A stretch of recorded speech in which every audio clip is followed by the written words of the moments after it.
Okay, class 11th हम कर रहे हैं फैक्टर्स अफेक्टिंग एंजाइम, यानी कि एंजाइम की क्रियाशीलता को प्रभावित करने वाले कारक। अब इसमें हमारे पास नेक्स्ट कारक है, वो है टेम्परेचर। जब हम किसी भी एंजाइम की एक्टिविटी को बढ़ाना चाहते हैं तो हम टेम्परेचर को इंक्रीज करते हैं। जैसे जैसे हम टेम्परेचर इंक्रीज करते हैं तो हमारा एंजाइम की एक्टिविटी इंक्रीज होती है, हमारा रिएक्शन रेट जो है, हमारी जो अभिक्रिया की दर है वो भी बढ़ेगी। देखो, इसको हमने ग्राफ के साथ रिप्रेजेंट किया है। इधर हमने लिया है रिएक्शन रेट, अभिक्रिया की दर, और इधर हमने लिया है टेम्परेचर। जैसे जैसे हम टेम्परेचर इंक्रीज कर रहे हैं हमारा रिएक्शन रेट इंक्रीज हो रहा है। मनुष्य के अंदर हमारे जो एंजाइम हैं वो मैक्सिमम, उसका जो ऑप्टिमम टेम्परेचर है जिसपे उनकी एंजाइम की एक्टिविटी मैक्सिमम होती है, द वेरी ऑप्टिमम टेम्परेचर जिसमें एंजाइम की एक्टिविटी मैक्सिमम होती है, वो होता है हमारा जो नॉर्मल टेम्परेचर हमारे शरीर का 37 डिग्री सेल्सियस। या अगर हम वैसे इन जनरल बात करें तो 25 से 30 डिग्री सेल्सियस पे हमारे जो एंजाइम हैं वहाँ पर रिएक्शन रेट मैक्सिमम होता है। पर क्योंकि एंजाइम प्रोटीन नेचर के होते हैं, जब आप टेम्परेचर को इससे ज़्यादा बढ़ाते हो, स्पेशली 50 डिग्री सेल्सियस से, तो वहाँ पर एंजाइम्स का प्रोटीन नेचर डी नेचर होना शुरू हो जाता है और एंजाइम की जो एक्शन है, रेट ऑफ एक्शन है, वो कम होना शुरू हो जाता है। अधिक तापमान पर एंजाइम सक्रियता में कमी आने के कारण अभिक्रिया की दर जो है वो कम होना शुरू हो जाती है। जो हमारा रेट ऑफ रिएक्शन है वो कम हो जाता है क्योंकि एंजाइम का एक्शन स्लो डाउन हो जाता है हायर टेम्परेचर पर एंजाइम का एक्शन स्लो डाउन होने का कारण ये होता है कि प्रोटीन के होते हैं एंजाइम, तो प्रोटीन जो है वो डी नेचर्ड होना शुरू हो जाता है। इसी तरह से जैसे टेम्परेचर अफेक्ट करता है हमारे एंजाइम को, हमारा पीएच भी अफेक्ट करता है। ठीक है, यहाँ पर अधिकतम देखो टेम्परेचर वाले ग्राफ में हमारा जो मैक्सिमम जो रिएक्शन रेट है, अभिक्रिया की जो दर है, वो कहाँ पर दिखाई गई है, किस टेम्परेचर पे दिखाई गई है, 37 डिग्री सेल्सियस पर। उसके बाद ये अगर इससे ज़्यादा हम करेंगे, टेम्परेचर को बढ़ाएंगे, तो ये रिएक्शन रेट जो है वो कम होना शुरू हो जाएगा। फिर पीएच कैसे अफेक्ट करेगा हमारे एंजाइम के एक्शन को। जो एंजाइम्स होते हैं वो पीएच स्पेसिफिक होते हैं। पीएच स्पेसिफिक कैसे होते हैं, कुछ एंजाइम जो हैं वो एसिडिक माध्यम में ज़्यादा अच्छे से काम करते हैं, ठीक है, और कुछ एंजाइम जो हैं वो बेसिक माध्यम में अच्छे से काम करते हैं। अगर हम पेप्सिन एंजाइम की बात करें जो हमारे पेट में पाया जाता है, हमारे पेट में HCl भी निकलता है, तो पेट में जो माध्यम होता है वो एसिडिक होता है माध्यम।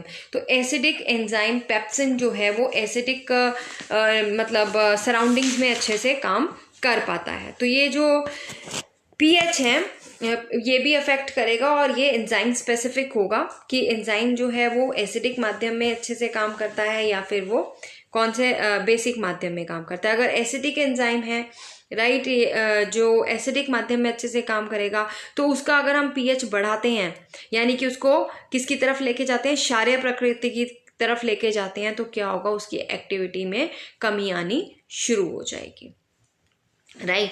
फिर उसके बाद हम आगे की तरफ बढ़ते हैं, और ये है इनऑर्गेनिक आयंस, अकार्बनिक आयंस की प्रेजेंस जो है वो क्या करती है, ये पोटेशियम, मैग्नीशियम, ये क्लोरीन आयंस जो हैं आदि की सूक्ष्म मात्रा जो है एंजाइम की क्रियाशीलता को बढ़ा देती है। इसी तरह से हमारी नमी या ह्यूमिडिटी सामान्यतः 10 से 14% नमी पर एंजाइम की क्रियाशीलता जो है वो कम होनी शुरू हो जाती है। चलो, ये वाले फैक्टर्स इतने इंपॉर्टेंट नहीं हैं, आपको मैं ये बता दूं जो फैक्टर्स इंपॉर्टेंट हैं उसमें हैं एक तो टेम्परेचर और दूसरा है पीएच, राइट। अगर आपसे कोई पूछे कि एंजाइम की, अगर क्वेश्चन सेटअप करना हो कि कौन से कारक एंजाइम की एक्टिविटी को अफेक्ट करते हैं, तो 2 कारक हैं जो एंजाइम की एक्टिविटी को अफेक्ट करते हैं जिसपे क्वेश्चन बनता है। वैसे तो क्रियाधार की कंसंट्रेशन भी अच्छा टॉपिक है,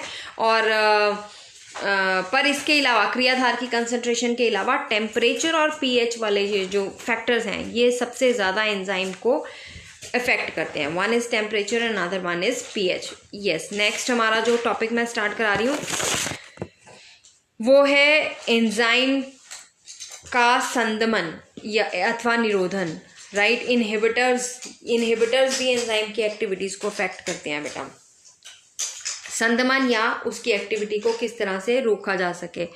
ठीक है, एंजाइम की एक्टिविटीज़ को रोकने के लिए हमारे पास हमने इनहिबिशंस पढ़नी है, उनको संदमन उनकी एक्टिविटी को कैसे स्लो डाउन किया जा सकता है या रोका जा सकता है, उसमें हमने पढ़ना है प्रतिस्पर्धी निरोधक कॉम्पिटिटिव इनहिबिटर्स, फिर नॉन कॉम्पिटिटिव इनहिबिटर्स, और एक हमने पढ़ने हैं फीडबैक इनहिबिटर्स। पहले मैं लेती हूँ कॉम्पिटिटिव इनहिबिटर्स।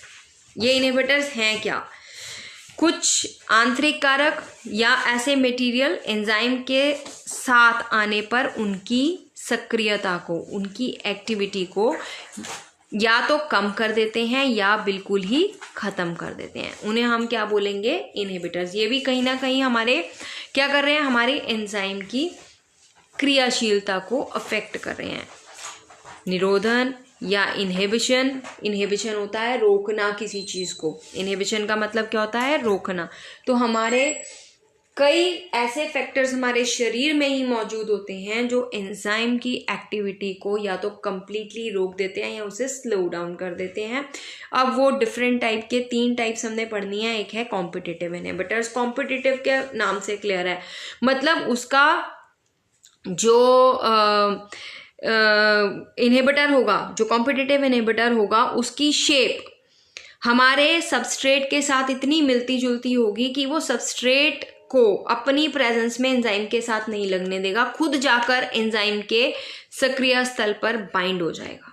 ठीक है, वो खुद जाकर एंजाइम के सक्रिय स्थल के साथ जुड़ जाता है और सबस्ट्रेट को कंबाइन नहीं होने देता, और बेचारी हमारी जो रिएक्शन है वो पूर्ण नहीं हो पाती। देखो यहाँ पर बहुत अच्छे से आपको दिखाया गया है, ये एंजाइम है हमारा, एक जो है वो क्रियाधार है और ये मान लीजिए हमारा उसका कॉम्पिटिटर है, इस क्रियाधार का कॉम्पिटिटर है।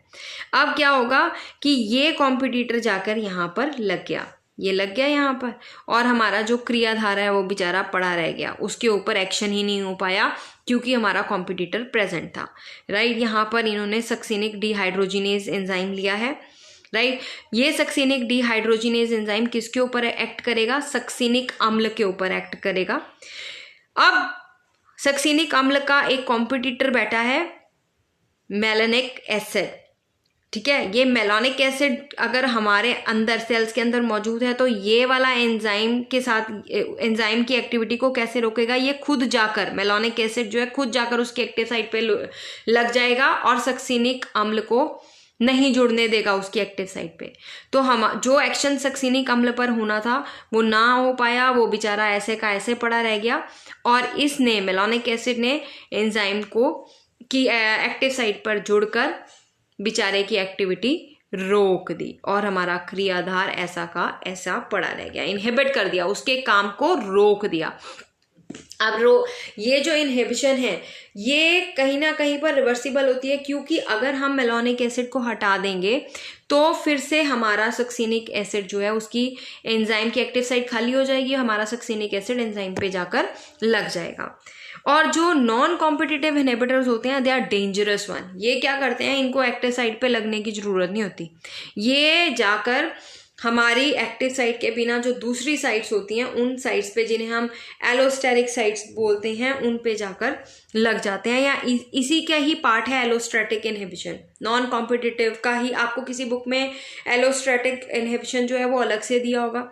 राइट, कहीं पे ये इसी के साथ मिलेगा। यहाँ पर जो है वो सक्रिय स्थल के साथ ना जुड़कर जाकर किसी और स्थान पर जुड़ेगा और सक्रिय स्थल की शेप को चेंज कर देगा, उसे हम नॉन कॉम्पिटिटिव इनहिबिशन कहते हैं। ठीक है, या इसी से मिलती जुलती हमारी होती है एलोस्टेरिक निरोधक या एलोस्टेरिक इनहिबिटर्स। एलोस्टेरिक इनहिबिटर्स में देखो ये जो है हमारे पास एलोस्टेरिक स्थल दिखाया गया है और ये एंजाइम के सक्रिय स्थल दिखाए गए हैं। अब हमारे पास ये यहाँ पर जो इनहिबिटर्स होंगे वो क्या करेंगे? वो इसकी एक्टिव साइट्स की शेप को चेंज कर देंगे। ये देखो ये एक्टिव साइट्स हैं, इसकी एक्टिव साइट्स की शेप को चेंज कर देंगे ताकि ये यहाँ पर आकर ना जुड़ सके। राइट, उसके बाद हमारे पास आता है फीडबैक इनहिबिटर्स। फीडबैक इनहिबिटर्स जो हैं वो कहीं ना कहीं हमारे लिए यूज़फुल होते हैं। यूज़फुल क्यों होते हैं? क्योंकि हमारा जो प्रोडक्ट बनता है अगर वो ज़्यादा मात्रा में बन गया तो वो जाकर एंजाइम की एक्टिविटी को खुद ही रोक देता है। तो इसमें क्या होगा, इसमें एंजाइम अभिक्रिया से बनने वाले प्रोडक्ट ही उस एंजाइम की एक्टिविटी के निरोधन करने लगते हैं। ठीक है, तो ऐसे पदार्थ को मॉड्यूलेटर्स कहते हैं। जैसे हेक्सोकाइनेज एंजाइम ग्लूकोज से क्या बना रहा है, ग्लूकोज 6 फॉस्फेट। ठीक है, इसको परिवर्तित करता है ग्लूकोज को ग्लूकोज 6 फॉस्फेट में।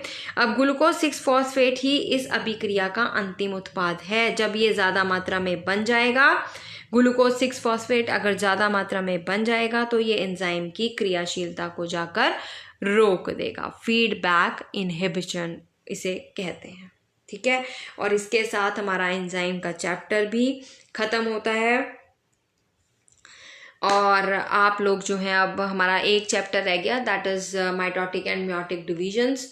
वो आपके 2 वीडियोस में ख़त्म करके मैं आप लोगों का रिविजन्स लूँगी।